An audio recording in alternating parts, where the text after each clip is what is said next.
All right, y'all. I'm back with this second part of this segment of the spirit of faithfulness. So I'm going to pick up right where I left off, talking about the spirit of faithfulness. So what I want to do is look at that root word of faithfulness, looking at the root word of faith, and I can tell you personally that God has really been strengthening my faith, and because I asked for it. But it's so amazing how God works.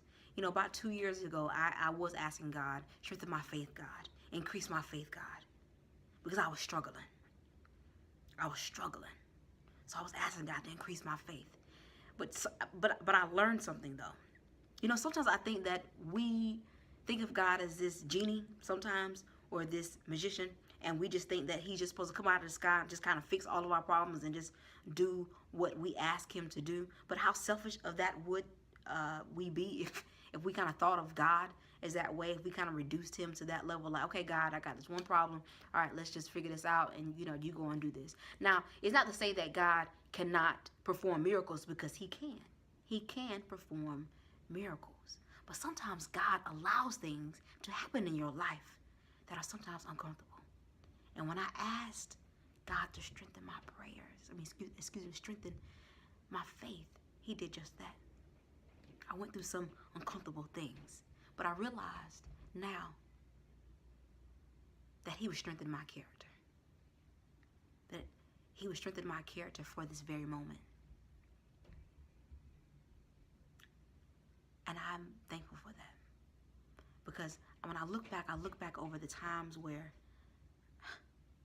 God has brought me out of. And one particular time, not necessarily one particular time, but something recently happened to me. I was reading and I was praying, I was writing in my journal, and I was thanking God, and I was asking God to support me in this, or to strengthen this. I was just asking God to answer some of my prayers, and help me to go forward. But as I was, praying and writing, I felt this feeling. This feeling came upon me, and it was a very familiar feeling, because I felt it in my chest. And I realized this is the same feeling that I had when I decided that I'm going to go to college. The same feeling that came upon me when I decided I'm going to move from one state to another state to live independently, to pursue my graduate degree in social work, to take a test, a licensure test. And after I took that test, I'd be licensed as a mental health therapist. I had all these visions, but even in my visions that I had, there was this feeling that came across. And I realized that feeling, even in that very moment when I was writing, it was fear. See, the devil knows. The devil knows how to keep you in a cycle. The devil knows what he can do to tempt you to bite into that apple. And see, the devil knew what he could tempt me with, so that I can fall into the trap of fear again, so that I wouldn't pursue what God had laid out for me. And this is how you know it's the devil, because the devil operates in fear. He operates in to discourage you. He operates in delaying you. This very moment, I thought about creating a channel some months ago, but I was too afraid. I just thought I wasn't good enough. I thought about, what are you really going to say? What are you really going to talk about? I just thought about all these negative things. And the key thing was, I am not good enough. So, which was rooted in fear, really. And then when I finally got a little bit of courage to start, writing, the devil said, you know what? I'm going to give an increase in her workload at her job. And when that happened, I got stressed, because the devil knew. The devil knew what to do to get me into the bite to that apple. I began to kind of say, well, I've got to focus on my work, so I can't focus on these personal things. So I delayed the process. Or sometimes I began to write, but I kept kind of saying to myself, I'm still in the idea stages. But that was me kind of rationalizing. And what I was doing was really procrastinating. How many of you procrastinate? I know I do. Generally, I can say that I'm not a procrastinator. At work, I don't procrastinate on anything. But when it comes to something that puts me in a vulnerable position, in a very personal position, I do procrastinate. But that was nothing but the devil. That was nothing but the devil saying that you're not qualified. And something that, my father, taught me is that the world can tell you that you're not qualified. The world says, I'm not voting for you, but God votes for you. Your calling is qualified by God. That's who qualifies the call, not the world. Not the world. God can send you to do something on behalf of him. And know that he'll give you all of the resources. Know that the devil will try to stop you, will try to get you to doubt your own, even in your own abilities. And that brought me to Moses, the story about Moses and the Israelites. I'm sure many of you have heard this thousands and thousands of times, and I have too, but I believe that the Holy Spirit, that when you're reading something, and maybe you've heard it thousands and thousands of times, that the Holy Spirit can work so much that it's like you're hearing it for the first time ever. And that's what happened to me recently. I reread about Moses and the Israelites, where Moses and the Israelites were slaves under the Egyptians and under King Pharaoh. King Pharaoh thought he was just some type of God. And God called on Moses to free the Israelites. He called him. But Moses, if you look in chapter 3 and in chapter 4, Moses begins to doubt himself, asking God, who am I to do these things? If you look in Exodus chapter 3, Moses says to God, who am I that I should go to Pharaoh and bring the Israelites out of Egypt? But guess what God does? In verses 12, God says, I will be with you. I will be with you.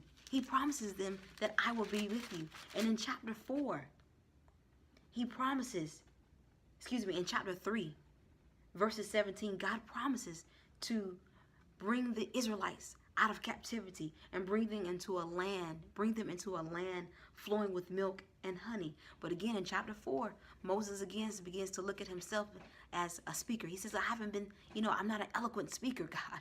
Please send somebody else. Send somebody else. How many times has God probably been calling you to do something, but you think, I'm not good enough for that. God needs to call somebody else for that. I can't do this. But God is calling you to do that. He's provided everything that you need so that you can go towards what God has promised you. He's done that, and he can do it. God is very faithful to us, and he was very faithful to Moses and the Israelites. And he kept reassuring Moses that he would be with him. And it's so amazing that in chapter 14 of Exodus, you see that the Israelites, they're feeling trapped. They see a sea. They see Pharaoh's army is behind them, and they see mountains. And they feel so trapped. Have you ever felt so trapped in your life that you're looking at your circumstances and you're feeling so much fear? You're asking God, why did you bring me here? Why am I in this position? Just like the Israelites, they begin to complain to Moses. Did you bring us here to die, Moses? They actually say that in verses 11 to Moses. Did you bring us here to die, Moses? And what did Moses say to them? In verses 13, Moses says to them, to the Israelites, sounds very familiar. He says, do not be afraid. Stand firm, and you will see the deliverance the Lord will bring you today. You see, amazingly, what Moses do in chapter 3 and chapter 4, he was doubtful. He over-anticipated. He worried. I know sometimes I do that. It's like I'm living in anxiety or fear. But look how God shaped Moses for this moment, for him to be able to speak to the Israelites and says, do not fear. Do not fear. Because God is going to deliver us out of Egypt. And he did just that. God split the sea for them to walk on to dry land. For them to walk onto dry land. And God can do the same thing for you. He can split the sea and so that you can walk on dry land to get to the goal, to get to what God has promised you. In Jeremiah chapter 29, verses 11, it says that, for I know the plans I have for you. Plans to prosper you and not to harm you. Plans to give you hope and a future. That's how God operates. He operates to give you a hope and a future. He can split your sea. He can split whatever is bothering you, whatever is so troublesome to you, so that you can walk on dry land. Because God has promises, and he is faithful to his word. And we can look at Moses and the rest, see that same story.